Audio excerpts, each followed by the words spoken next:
লাউ আর পেঁয়াজকলি দিয়ে মাছের ঝোল বানানোর জন্য প্রথমে লাউ এবং পেঁয়াজকলিগুলোকে ভালো করে কেটে ধুয়ে নিতে হবে। তারপর সেগুলোকে জলে হালকা সেদ্ধ করতে হবে নুন এবং হলুদ দিয়ে।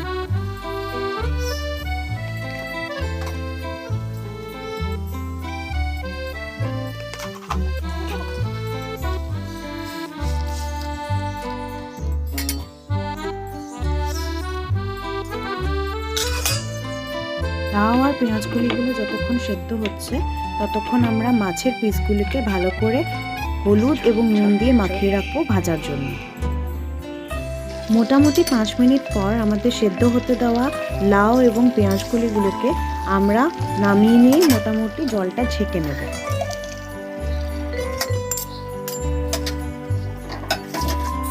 যতক্ষণ পেঁয়াজকলি আর লাউয়ের জলটা ঝরছে ততক্ষণে আমরা নুন হলুদ মাখিয়ে রাখা মাছের পিসগুলিকে ভেজে নেব।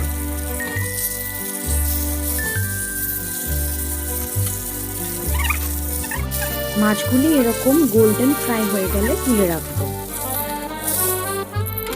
মাছগুলিকে তুলে নেওয়ার পর আমরা কড়াইতে আরও একটু তেল অ্যাড করব।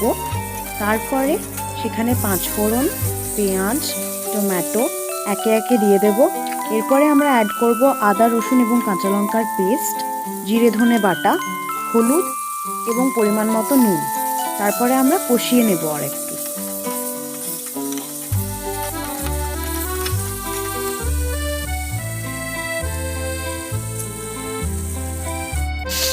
এটা কষাতে কষাতেই আমরা এটার কালারের জন্য একটু সামান্য কাশ্মীরি লাল মির্চ অ্যাড করে নেব আর একটু লাল লঙ্কার গুঁড়ো অ্যাড করে নেব। আপনারা চাইলে এই স্টেপটা বাদ দিতে পারেন, সেটা অপশনাল। তারপরে আমরা আবার একটু কষিয়ে নেব, ফের আমরা একটু সামান্য জল দিয়ে আবার সেটাকে কষাতে থাকবো।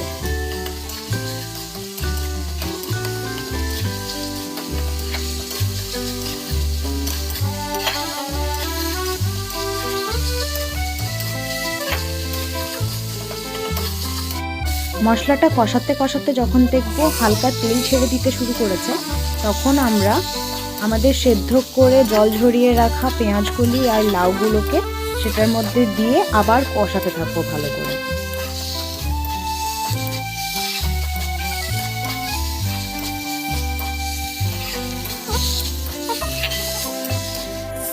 বেশ খানিকক্ষণ কষানো হয়ে গেলে আমরা পরিমাণ মতো জল ঢেলে এটাকে একটু ফুটতে দেব।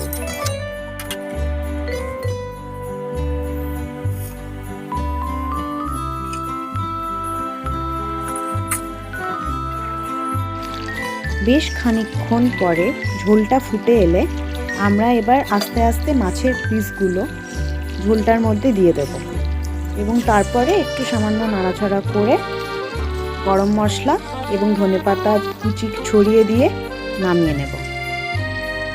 গরম ভাতে দুপুরবেলা অসাধারণ খেতে লাগবে এই ডিশটি। আপনারা সকলে ট্রাই করে দেখবেন বাড়িতে এবং আমাদেরকে জানাবেন কেমন লাগলো। এবং অবশ্যই আমাদের চ্যানেলটিকে সাপোর্ট করার জন্য আর আপনাদের ভিডিওটা যদি ভালো লেগে থাকে তাহলে চ্যানেলটিকে সাবস্ক্রাইব করবেন, লাইক করবেন, শেয়ার করবেন এবং কমেন্ট করবেন। Thank you so much.